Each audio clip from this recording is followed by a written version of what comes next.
Alright, we're back. Alright, let's continue this. Pinkie Pie? Oh, it's the mayor from earlier. Aw, hey, no fair! That's what I was gonna say. Darn it, you weren't guess.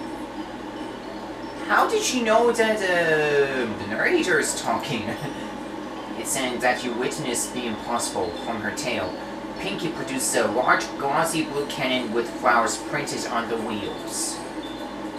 Without even pulling the string, it fires over the crowd. Confetti and streamers fill the air. Some of it lands on your muzzle, causing you to sneeze. Welcome to Sugarcube Corner, Pinkie! Oh my gosh, I'm so excited for you! Yeah. Mr. and Mrs. Cake!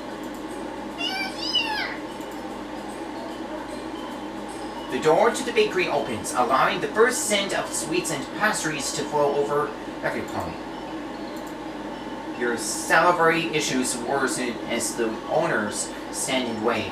The large yellow stallion looked at Pinkie with a hint of nervous concern. Hello, everybody. I'm Carrot Cake, and this is my wife, Cupcake. It's a pleasure to meet you all.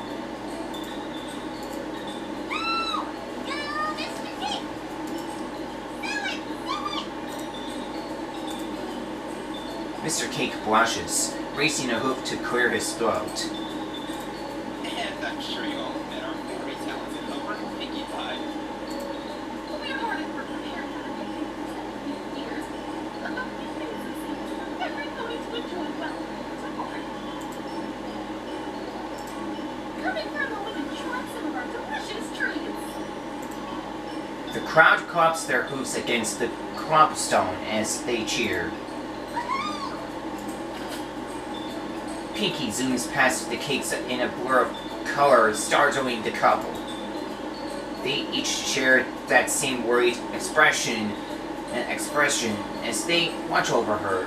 They then turn back to the crowd and smile, motioning inside. Right this way. There's plenty for everyone. Bouncy tails lead you inside, each pony in front of you all too eager to try those confections on offer. The air is suffused with the smell of buttery baked goods. Spices tingle at your nose, unmistakable hints of cinnamon, pumpkin, and sugar abound. In short order, Sugarcube Corner is buzzing with activity. All of the ponies chit-chat as they mosey about, sampling this or that. The number of different treats on display is staggering. This is incredible! I would have never dreamed that there'd be so much, and all for free! Now, what to try first? That's when you notice, out of the corner of your eyes, the pink color of the energetic mare. Pinkie, you didn't even hear her approach. You chomp. Oh, Pinkie, right?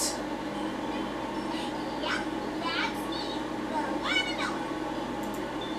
Except for that one time.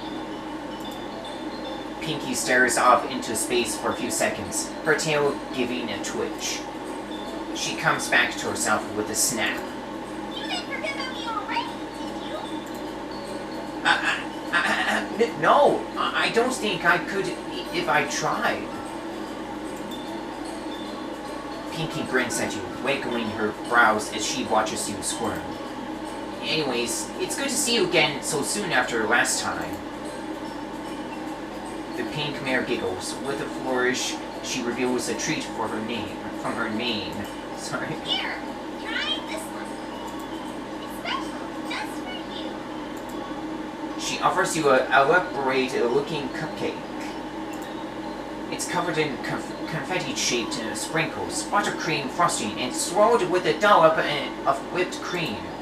She plops a small candied cherry on top to finish it off. Though where she got the cherry from is any pony's guess.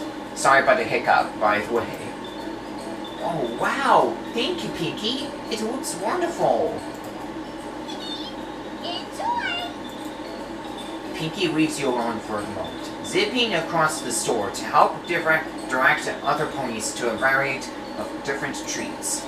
The siren call of the cupcake cannot be resisted.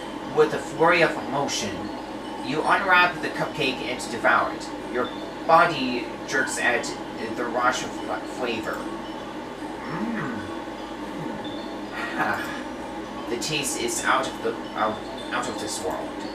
It's sugary and buttery, cream bathing your tongue in a delectable texture, smooth like silk. That candied cherry adds a burst of tartness, completing the experience. You lean forward to lick the wrapper, and it has a message written in the bottom. Look behind you. What? The ominous nature of the message sets up alarm bells in your head as you turn, looking over your shoulder. You didn't even have time to react. In a blur of pink, Pinkie Pie pounced you straight to the ground, wagging her tail like an excited puppy as she beams broadly.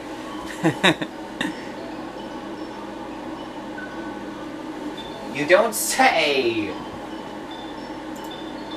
Oof! Hi again! Well, how was it? Come on, don't keep me in suspense. Ah, Pinkie, wow, it was delicious. It was so creamy, so buttery. I've never had a cupcake like it before. Thanks. You're welcome. I didn't even just for you, remember? Oh, yeah. And do you know why?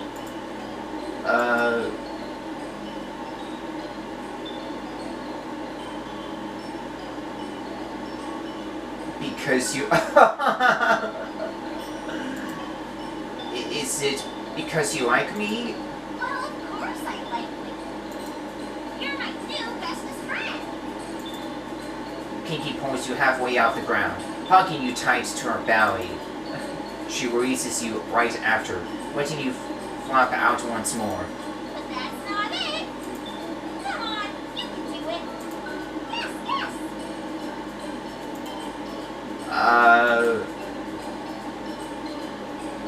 Okay. Is it to apologize for smashing me into the platform earlier? Pinkie pauses in her enthusiasm for a moment. Her entire body perked as she stands atop you. Huh? No. I'm sorry for landing on your chest cake. It's still in the oven, silly. Oh gosh, now I guess I have to make another one, huh? She doesn't seem particularly sorry. Let's see. Is it because I'm going to... Yeah, it's because you're going to be my biggest neighbor.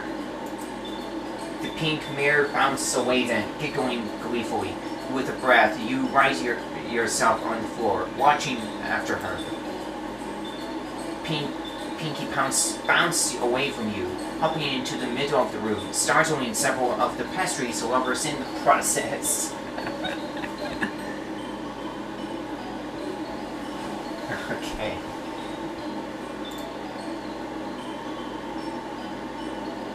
Her hoof races. She sucks in a breath. A harmonica is pulled free from her mane, her eyes brimming with delight as she blows in, finding a single note, setting herself up as her voice chimes melodic. Then she blasts that note. Well? Pinkie, not in the house! This cake is seen rushing from the front, her hoof cupping over the pink mare's mouth. Even as she held, you can see Pinkie leaning to the left and right, her voice muffled, rising and falling as though in the throes of a song. Miss Cake follows her brow as she struggles to keep the mare quiet. Don't worry, she's going to sing it over again when she catches you later. Every new resident of Ponyville gets to hear it all the way through at least once. Pinkie pounds a little in her song, causing Miss Cake to gasp as she keeps her hold. But not in here. I just got the twins to lie down for a... You can hear the giggling of foals from upstairs. Pinkie stops her muffled song with a visible perk of her body. Her eyes glow staring at the sound of the foals. Miss Cake lets go of the hyperactive mare with a long, tired sigh.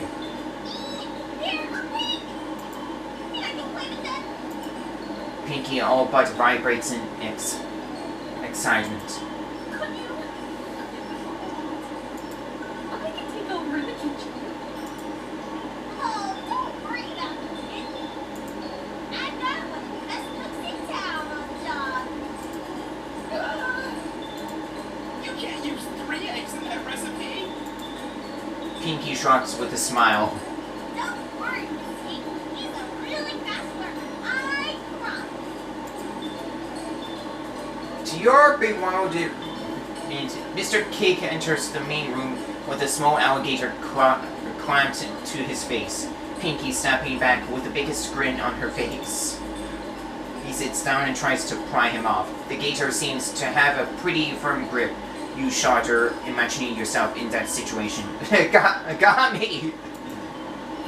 Some vendors just can't handle it. Miss Cake walks over to her husband and grabs the small creature by the tail.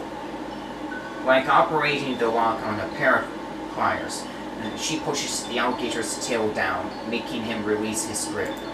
Oh, there we go, honey. Please excuse me, Mr. Matthew Rousseau. It was a pleasure to meet you, Miss Cake. Is this place always so lively? Likewise. Not always distracted. You should stop by sometime when it's not quite so busy here.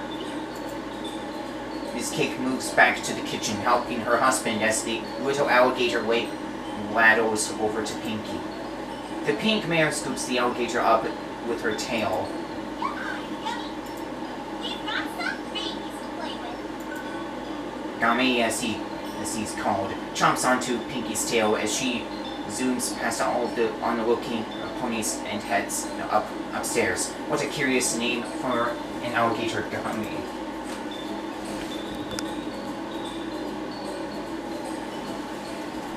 Well, never a dull moment with that mare around. And we'll continue this one here because it's getting too long, so I'll be right back.